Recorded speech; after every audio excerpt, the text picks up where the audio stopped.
नमस्कार, अमर छत्तीसगढ़ देख रहे हैं आप। खबरों का रुख करेंगे। मुख्यमंत्री भूपेश बघेल का भेंट मुलाकात कार्यक्रम फिर से शुरू हो गया है। मुख्यमंत्री भूपेश बघेल आज जशपुर जिले के कुनकुरी विधानसभा क्षेत्र के दौरे पर हैं। मुख्यमंत्री भूपेश बघेल जशपुर पहुंच चुके हैं। सीएम यहां लोगों से भेंट मुलाकात कर रहे हैं। मुख्यमंत्री के साथ कुनकुरी विधायक यूडी मिंज भी हैं और उनके साथ ही जिला कांग्रेस के पदाधिकारी भी इस भेंट मुलाकात कार्यक्रम में मौजूद हैं। कुनकुरी विधानसभा के कई क्षेत्रों में मुख्यमंत्री का कार्यक्रम है। सीएम यहां लोगों से भेंट मुलाकात के बाद उन्हें कई सौगात भी देने वाले हैं। साथ ही मुख्यमंत्री भूपेश बघेल कुनकुरी में ही रात्रि विश्राम भी करेंगे। तो सबसे पहले ये तस्वीरें न्यूज 18 मध्य प्रदेश छत्तीसगढ़ पर आप देख पा रहे हैं और कुनकुरी में मुख्यमंत्री भूपेश बघेल जहां उनका भेंट मुलाकात कार्यक्रम और कुनकुरी के कई क्षेत्रों में आज भेंट मुलाकात कार्यक्रम करेंगे। कई सौगातें भी वो कुनकुरी वासियों को देंगे। आपको बता दें, मुख्यमंत्री यहां लोगों से भेंट मुलाकात कर रहे हैं। मुख्यमंत्री के साथ कुनकुरी विधायक यूडी मिंज और जिला कांग्रेस के कई पदाधिकारी भी साथ में मौजूद हैं और कुनकुरी विधानसभा के कई क्षेत्रों में मुख्यमंत्री का भेंट मुलाकात कार्यक्रम है और सीएम यहां लोगों से भेंट मुलाकात के बाद कई सौगातें भी उन्हें देने जा रहे हैं।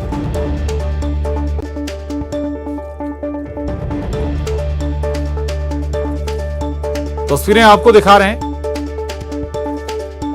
तस्वीरें जशपुर की हैं।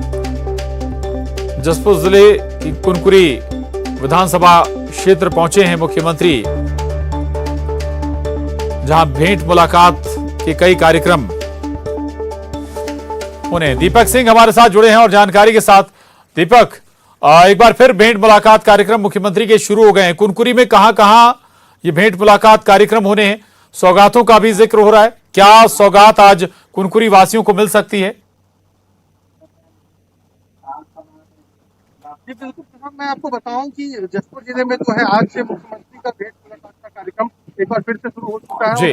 मुख्यमंत्री जो है आज परसाबाद विकासखंड के बमचाला में हेलीकॉप्टर उतरा है और वहां पर कर रहे हैं। भेंट मुलाकात के दौरान चर्चा कर रहे हैं और लोग अपनी परेशानियां भी मुख्यमंत्री को बता रहे हैं। उसके बाद जो है मुख्यमंत्री दुलदुला विकास के पतरा टोली और कुनकुरी विकासखंड के कलिया टोली जाएंगे और वहां भी वो भेंट मुलाकात कार्यक्रम में शामिल होंगे। और इस दौरान जो है लोगों को यहाँ मुख्यमंत्री से काफी उम्मीदें हैं और कई प्रकार की यहाँ मांगे रखी गई है। खासकर जो यहाँ के विधायक हैं यूडी मिंज संसदीय सचिव भी जो है, उन्होंने यहाँ पर क्षेत्र के पर्यटन के विकास के लिए काफी कुछ मांगे मुख्यमंत्री के सामने रखी है और लोगों की नजर इसी बात पर है कि आज जो है मुख्यमंत्री उन्हें पर्यटन क्षेत्र के रूप में एक बड़ा यहाँ पे सौगात मिल जाए। लेकिन फिलहाल जो है मुख्यमंत्री बहुत ज्यादा में है। उसके बाद थोड़ी देर बाद जो है वो दुलदुला विकासखंड के पतरा टोली पहुंचेंगे, उसके बाद कलिया टोली पहुंचेंगे और मुख्यमंत्री के कार्यक्रम को लेकर यहाँ प्रशासन भी सतर्क नजर आ रहा है, क्योंकि जिस तरीके से पिछले दौरे में मुख्यमंत्री को लगातार शिकायतें मिली थी, तो इस बार जो है प्रशासन जो है पहले ही शिकायतों का निवारण करने की कोशिशें कर रहा था। लेकिन अभी फिलहाल जो पमचाला में यहाँ पर कार्यक्रम चल रहा है, इस दौरान भी मुख्यमंत्री को कई प्रकार की शिकायतें मिली हैं, जिस पर मुख्यमंत्री ने संज्ञान लिया है और कार्रवाई करने की बात भी कही है। जी प्रशांत जी बिल्कुल शुक्रिया दीपक आपका इस जानकारी के लिए, धन्यवाद। तो मुख्यमंत्री भूपेश बघेल जशपुर पहुंचे हैं और जशपुर के कुनकुरी में भेंट मुलाकात कार्यक्रम हो रहे हैं। आपको बता दें कि मुख्यमंत्री की भेंट मुलाकात कार्यक्रम में महिला ने जमीन पर कब्जा किए जाने की शिकायत की और पड़ोसी की शिकायत की गई है। जमीन पर कब्जा करने का आरोप लगाया है एक महिला ने अपने पड़ोसी पर और सीएम ने कार्रवाई का भी भरोसा दिया है। पगुरा बाहर की महिला ने ये गुहार लगाई है। राशन कार्ड नहीं बनाए जाने की भी शिकायत इस भेंट मुलाकात कार्यक्रम में सीएम के सामने आई है। सीएम ने इसके मद्देनजर भी कलेक्टर को निर्देशित किया है और राशन कार्ड बनाकर देने का आदेश मुख्यमंत्री ने दिया है। और जशपुर रवाना होने से पहले रायपुर में मुख्यमंत्री ने केंद्र सरकार के साथ ही बीजेपी पर भी निशाना साधा। महाराष्ट्र में सियासी संकट पर सीएम भूपेश बघेल ने कहा कि बीजेपी के लोग विपक्षी दलों को बर्दाश्त नहीं कर पा रहे हैं, विपक्ष को रौंदकर कुचलकर समाप्त कर देना चाहते हैं। उन्होंने कहा कि इसका खामियाजा बीजेपी को भुगतना पड़ेगा। महाराष्ट्र की जनता सब देख रही है। सदन का सत्र बढ़ाने की मांग पर नेता प्रतिपक्ष पर उन्होंने पलटवार किया और कहा कि वो बताएं उनके समय में कब सत्र बढ़ाया गया। खाद और कोयला संकट को लेकर भी उन्होंने केंद्र सरकार पर हमला बोला। भारतीय जनता पार्टी तो बर्दाश्त नहीं कर पाती विपक्षी दलों को, असहमति का सम्मान तो करते ही नहीं, वो रौंद डालते हैं, कुचल डालते हैं, समाप्त कर देना चाहते हैं। लेकिन ये भारत में ये लोकतांत्रिक देश है और यहाँ इसको बर्दाश्त नहीं किया जाएगा और देश समेत इसका खामियाजा भारतीय जनता पार्टी को भोगना भी पड़ेगा। लगातार आखिर उसके जो सहयोगी दल थे वो क्यों छिटक के गए और आज जिस प्रकार से तोड़ने की कोशिश कर रहे हैं, महाराष्ट्र की जनता देख रही है।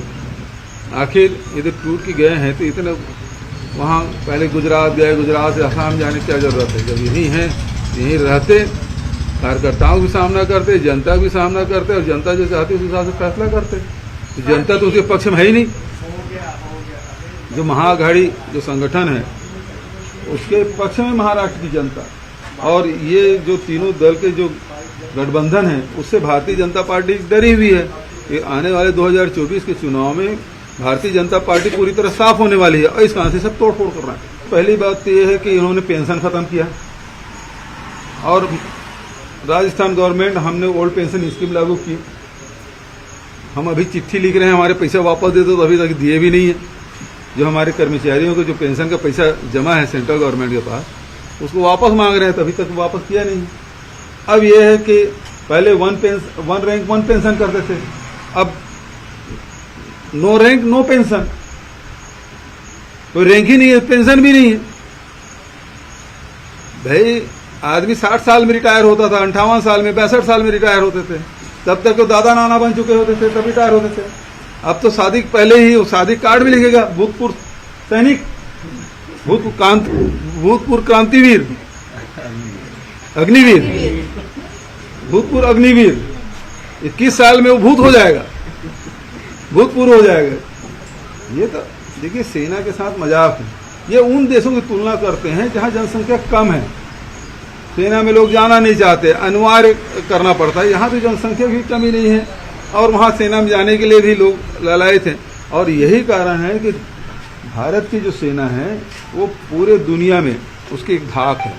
वो खुद बताए विधानसभा अध्यक्ष थे कि कितने बार वो मानसून सत्र 10 दिन के रखे थे, वो भी तो अध्यक्ष रहे विधानसभा का। देख, कोयले की कमी है, बिजली की कमी है, खाद की कमी है, वो सारी कमियां वहीं से हैं जो दिला नहीं पा रहे हैं। मुख्यमंत्री भूपेश बघेल को सुने थे आप, और भूपेश बघेल ने कई मसलों पर न केवल केंद्र सरकार को घेरा, कई योजनाओं के मद्देनजर, बल्कि छत्तीसगढ़ बीजेपी को भी निशाने पर लिया। ममता लांजेवार हमारे साथ जुड़ी हैं और जानकारी के साथ।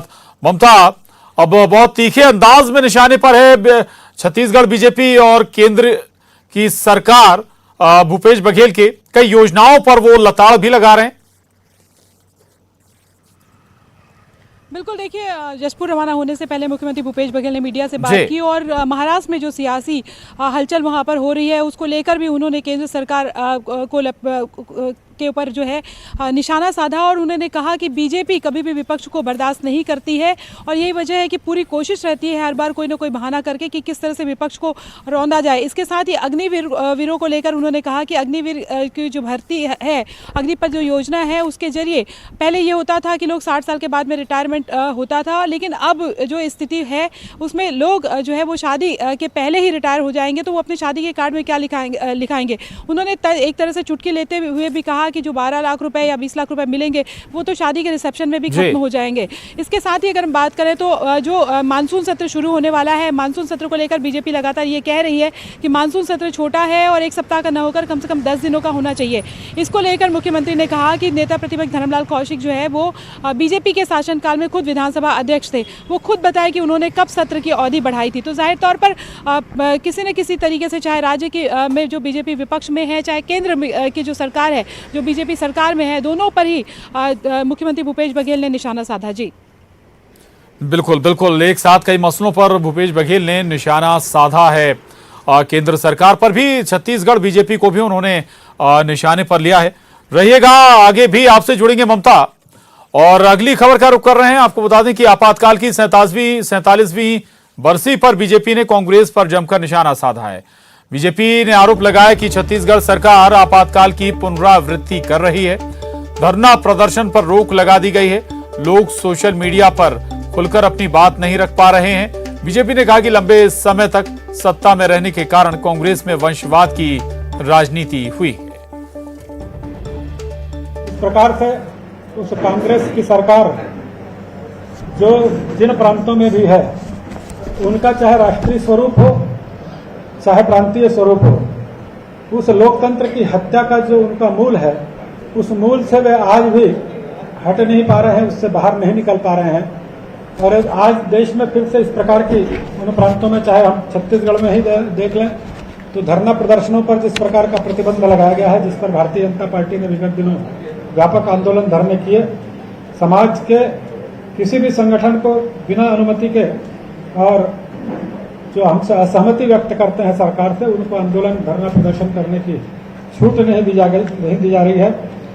फेसबुक ट्विटर पर भी लिखना प्रतिबंधित है। यदि कोई लिखता है तो उसको जेल की शिक्षों में, राष्ट्रद्रोह का मामला तो ऐसे लगा दिया जाता है मानो कोई छोटी मोटी धारा 151 की लगाई जा रही है, और लंबे समय तक जेल की शिक्षों में डालना, ये कांग्रेस के उसी आपातकाल की और एक प्रकार की पुनरावृत्ति जो है कांग्रेस समर्थित राज्यों में लगातार दिख रही है। आपातकाल की मानसिकता। जांजगीर चांपा में बोरवेल में गिरा राहुल साहू इलाज के बाद अब पूरी तरह से ठीक हो गया है। बिलासपुर के अपोलो अस्पताल में भर्ती राहुल साहू को आज अस्पताल से छुट्टी दे दी गई। राहुल को जांजगीर चांपा भेजने की व्यवस्था कलेक्टर ने कर दी है। राहुल को अब एक महीने के अंतराल पर रूटीन चेकअप के लिए अस्पताल बुलाया जाएगा। आने वाले दिनों में राहुल की स्पीच थेरेपी भी होगी ताकि वो साफ साफ बोल सके। राहुल के डिस्चार्ज होने पर सीएम भूपेश बघेल ने खुशी जताई। उन्होंने कहा कि सबकी दुआ और मेहनत से राहुल साहू को अभियान चलाकर बाहर निकाला गया। मेडिकल टीम ने बेहतर काम किया है। उन्होंने कहा कि राहुल की स्पीच थेरेपी कराई जाएगी ताकि वो बोल सके।